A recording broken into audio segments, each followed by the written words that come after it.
time to time, Nev Press or someone, or some people, revitalize the topical memory course.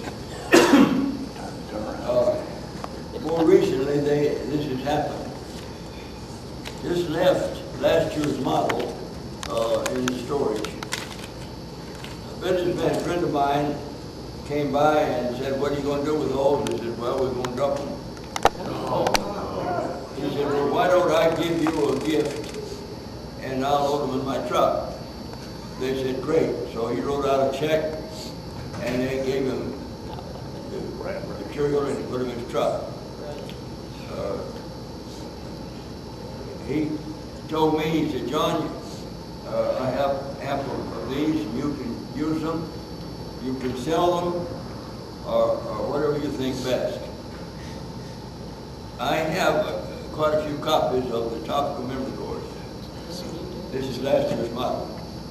This particular course has 4 translations: King James, New King James, NIV, and I believe an ESV.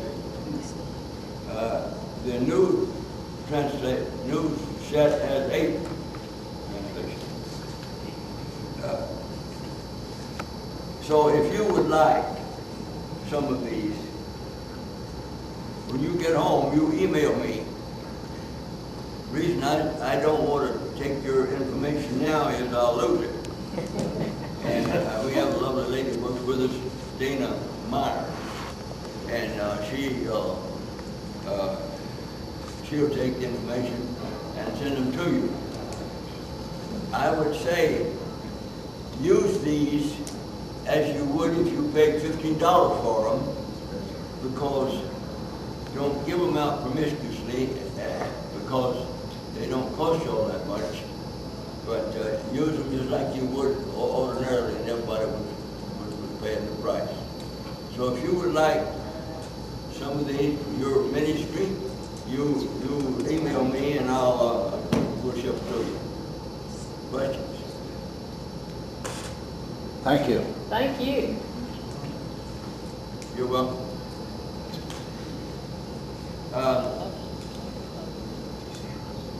One thing I learned from Dawson,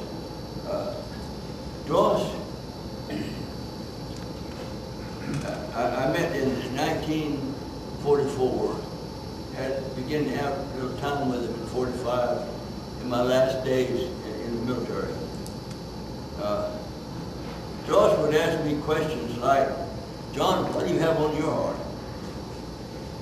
John, what do you think the Lord will have you do after the conflict?" So on.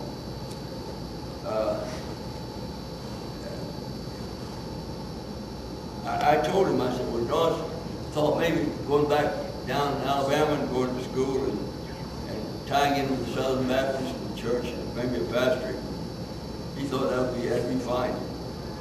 And then I told him, well, maybe youth work, because you know, if you don't get them young, you don't get them. I marveled at my brilliant remarks to George, as if he didn't know that. He said, "John, if you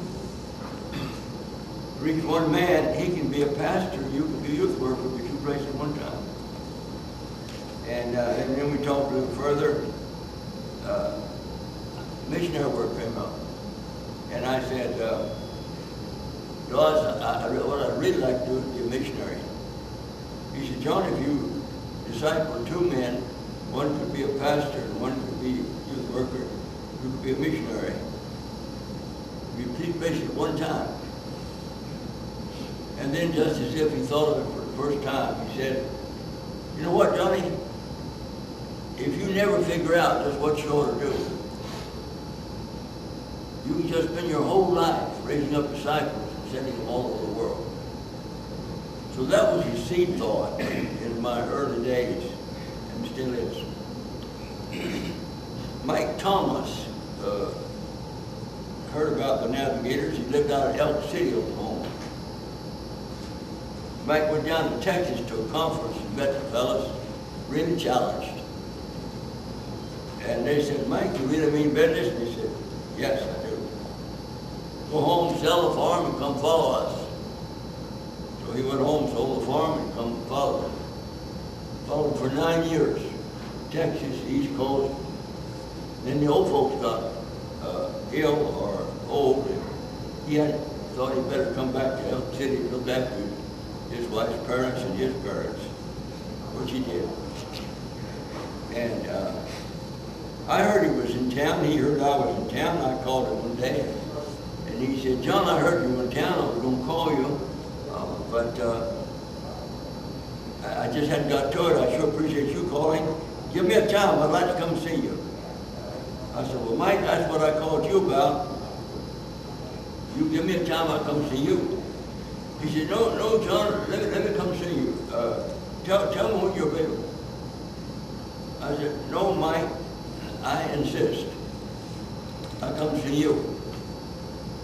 He said, "Well, John's the same distance." I said, "I know it is." Smart boy. So he gave me a time. I went out. I said, "Well, Mike, how you doing in your devotions and memory work and stuff?" He said, "Not very well, John." "Are you bogged down?" Yeah, I'm bogged down." "What about men? You got any men?" He said, "No." So we had a good time fellowshipping. I said, "Mike, get you some guys and call me. And get on your memory work and get it squared away and give me a ring." About 3 months later, he rang me. I went out to see him. And he had 3 guys. And I checked him on his verses. And he checked me. And so we had a good time. That created a relationship. I'd go out to see Mike, and he had 2 little Britleys. And so we'd go bird hunting from time to time. A year or so later, sometime later, we'd been out hunting, and I came back by Dennis and for a cup of coffee. And I said, "Now, Mike, you went down to Texas and were challenged, right?" "Yeah."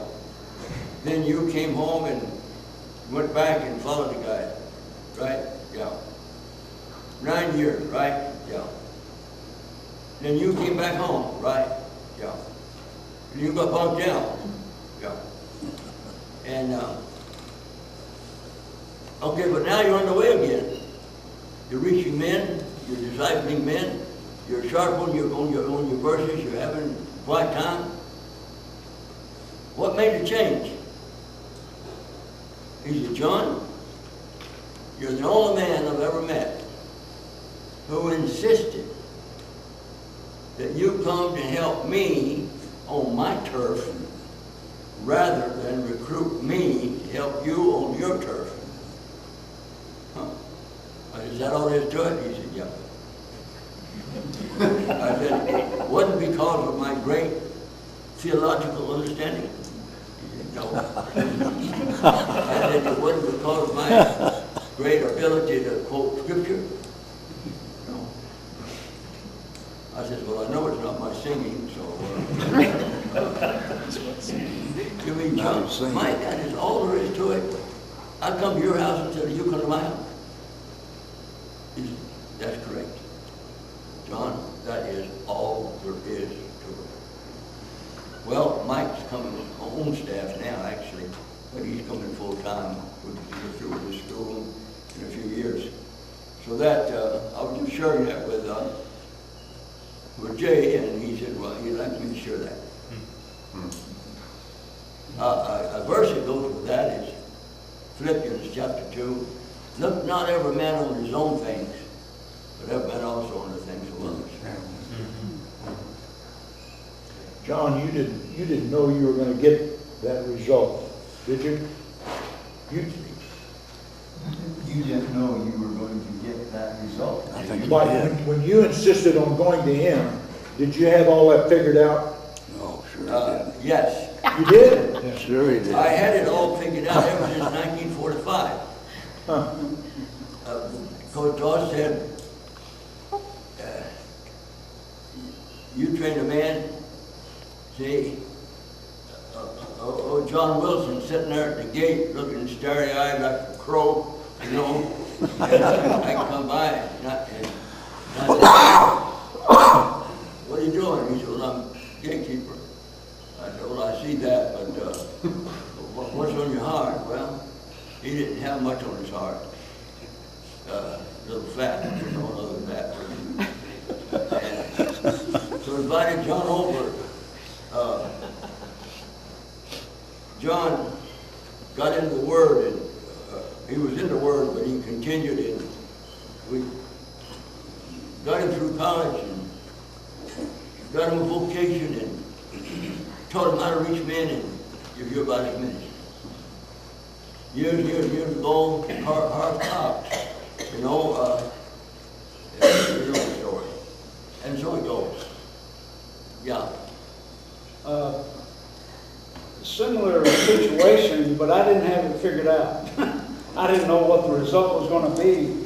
But the first guy that lived in our home was Mark Bay. Some of you know him. After he left our home and went into the Army, well, I made a 700-mile round trip to spend the afternoon with him.